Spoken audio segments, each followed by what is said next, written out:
दोस्तों जानेंगे इस वीडियो में ब्रोजिट एलएस जूनियर सिरप के बारे में, एक्सपेक्टोरेंट के बारे में जानेंगे। भाई ये किस टाइप की दवा आती है, कहां पर चलती है, डोज क्या होती है, कितना बड़ा बच्चा यूज करता है, साइड इफेक्ट क्या करती है। वीडियो पूरा देखिए दोस्तों। ब्रोजिट एलएस जूनियर एक ब्रांड आता है एलेम्बिक कंपनी का। ये जूनियर आती है, छोटे बच्चों में दी जाती है। एक पीने की सिरप आती है, एक्सपेक्टोरेंट कहते हैं इसको। इसको छोटे बच्चों में प्रिस्क्राइब किया जाता है। छोटे बच्चों के डॉक्टर होते हैं, वो प्रिस्क्राइब करते हैं, तो कभी भी सेल्फ यूज मत कीजिएगा। करीब करीब ये आपको 90 रुपए के आसपास 60 ml की एक बोतल मिल जाएगी दवाई की दुकान पर। बात करते हैं भाई क्यों देना पड़ता है बच्चे को। तो देखिए ये छोटा बच्चा करीब करीब 1 साल से 1.5 साल से बड़ा बच्चा इसका यूज करता है। करीब करीब 4-5 साल तक का बच्चा इसका यूज करता है, यानी 1 साल से लेके 4 से 5 साल तक के बच्चों में यूज की जाती है। तो इसका जो यूज है दोस्तों, ये 3 सोल्ट के साथ आती है, यानी इसके अंदर 3 सोल्ट आते हैं। पहला है लीवोसल्बुटामोल, दूसरा है एम्ब्रोक्सोल और तीसरा है ग्यूफिनचिन। देखिए एम्ब्रोक्सोल जो होता है एक मुकोलाइटिक दवा होती है, यानी ये वहां काम करती है जहां पर कफ विद मुकस होता है, गीली खांसी होती है। कई बार बच्चे को फ्लू के कारण, वायरल के कारण या कॉमन कोल्ड के कारण बच्चे की छाती में कफ जम जाता है, कफ वाली खांसी आती है। कफ नहीं आता, खांसी ज्यादा आती है, लेकिन कफ के कारण छाती जाम रहती है, नाक में कफ रहता है, गले में इरिटेशन रहता है, या बच्चे के सांस से जुड़ी प्रॉब्लम भी हो सकती है। कफ के कारण अस्थमा बनना, सांस लेने में दिक्कत होती है, जो मुक्कस होता है वो एयरवेज के अंदर जम जाता है। तो वहां पर ये जो मुकोलाइटिक यानी एम्ब्रोक्सोल है, ये उस कफ को निकालने का काम करता है। जो कफ की चिपचिपाहट होती है उसको कम कर देता है, जिससे कफ बाहर आ जाता है।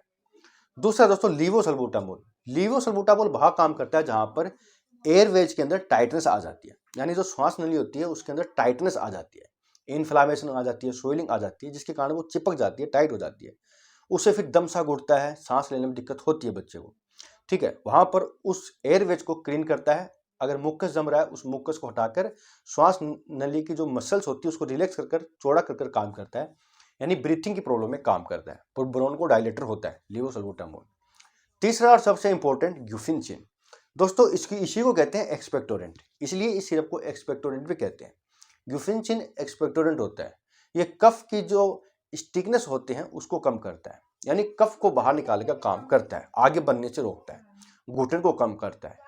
इनके अलावा अगर बात करूं, यानी गीली खांसी में तो दी जाएगी। इनके अलावा अगर बात करूं तो सोर इरिटेशन या सोर थ्रोट, गले में सोर थ्रोट है, गले में टॉन्सिलाइट प्रॉब्लम है, गले में कफ जम रहा है, इन्फ्लामेशन है, वहां पर भी ये काम करती है। इनके अलावा दोस्तों नाक से पानी आ रहा है, नाक बंद है, वहां पर भी ये काम करती है।